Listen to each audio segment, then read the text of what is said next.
اعوذ باللہ من الشیطان الرجیم بسم اللہ الرحمن الرحیم اللہم صلی علی سیدنا محمد معدن الجود والکرم وآلہ وسلم۔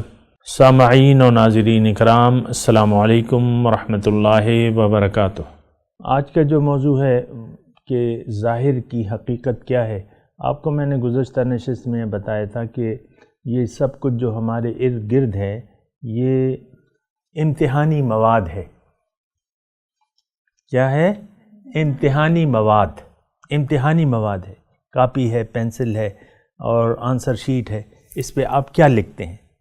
تو اب یہ ہے نا کہ یہ ساری صورتحال سے ہم احسن طریقے سے اس وقت، یعنی مثال کے طور پہ میں آپ کو مثال بھی دوں کہ ایک طالب علم کمرے امتحان میں جاتا ہے تو جب تک وہ ایگزامینیشن کو حق نہ سمجھے تو وہ پھر کھیل کرے گا۔ وہاں جا کے جو اسے آنسر شیٹ دی گئی ہو، تو ایک پرچہ ہے حساب کا مثال کے طور پہ، یا انگلش کا پرچہ ہے، اس کو ڈرائنگ سے شوق ہے، وہ انگلش کی جو آنسر شیٹ ہے اس پہ مختلف قسم کی ڈرائنگیں بنانی شروع کر دے گا۔ کبھی کیا کر رہا ہے، کبھی کوئی سینری بنا رہا ہے، کبھی کیا، تو اپنے ساتھ وہ لے گیا ہے کیا کلر بک لے گیا ہے، اور وہ خوبصورت جو انگلش کی آنسر شیٹ ہے اس پہ اس نے ایک خوبصورت پہاڑی منظر بنا دیا ہے۔ اکثر میں بھی جب چھوٹا تھا، آپ لوگوں نے بھی بنائے ہوں گے کہ بیک گراؤنڈ میں پہاڑ بنا دیے ہیں، ادھر اونچے اونچے درخت ہیں اور پھر ایک دریا بہہ رہا ہے، اس کو ہم نے جو ہے اس طریقے سے، یعنی وہ پرچہ کائے کا ہے انگلش کا، اور وہ بنا کیا رہا ہے، ڈرائنگیں بنا رہے ہیں مختلف، کبھی مالٹے کی شکل ہم بچپن میں بناتے تھے نا، کبھی سٹار بنا دیا، کبھی پھول بنا دیا، کبھی کارٹون بنا دیا۔ تو اب یہ جو وہ کام کر رہا ہے یہ عبث ہے، فضول ہے، اس نے سمجھا ہی نہیں ہے کہ میں کیا ہوں اور میری حیثیت کیا ہے، اور یہ کمرے امتحان میں آیا ہوں، میں نے کرنا کیا ہے۔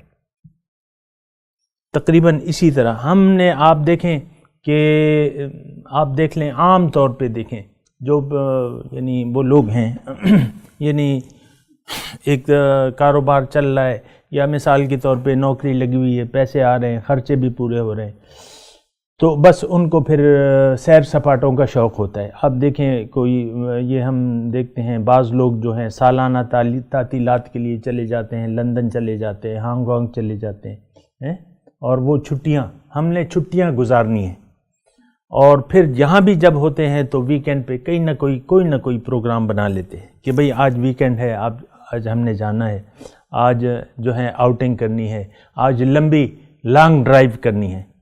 کیا؟ Long drive.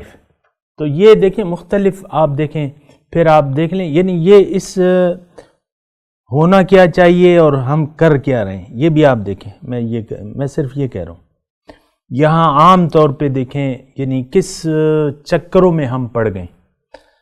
خواتین جو ہیں مثال کے طور پہ، برا نہ مانے، یعنی لباس ہوتے ہیں، بکسہ بھرا ہوتا ہے، اب فیشن بدل گیا تو وہ اچھے خاصے کپڑے جو ہے وہ بیکار کر دیے جاتے ہیں، بھئی اس کا اب فیشن نہیں، برا نہ مانے، لیکن یہ ہے کہ میں جو حقیقت ہے وہ کہہ رہا ہوں۔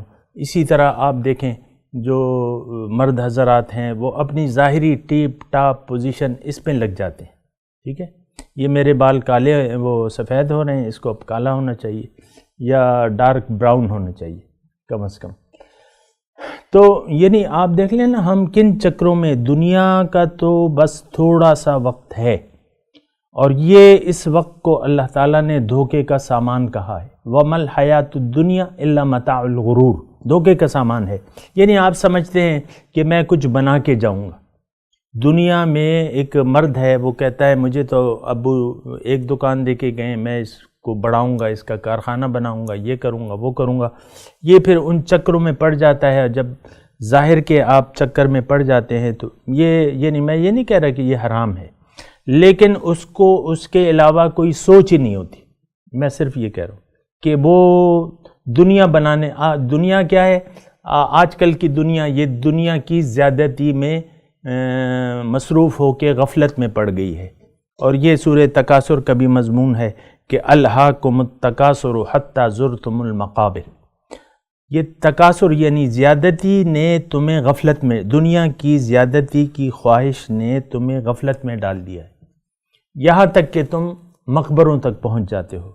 تو بہرحال ہم یہ ظاہر کی بات کر رہے تھے، آج کا ہمارا موضوع بھی یہی تھا کہ ظاہر کی حقیقت کیا ہے، اور اس کے بارے میں ابھی بات چیت جاری ہے۔ وآخر دعوانا ان الحمد للہ رب العالمین۔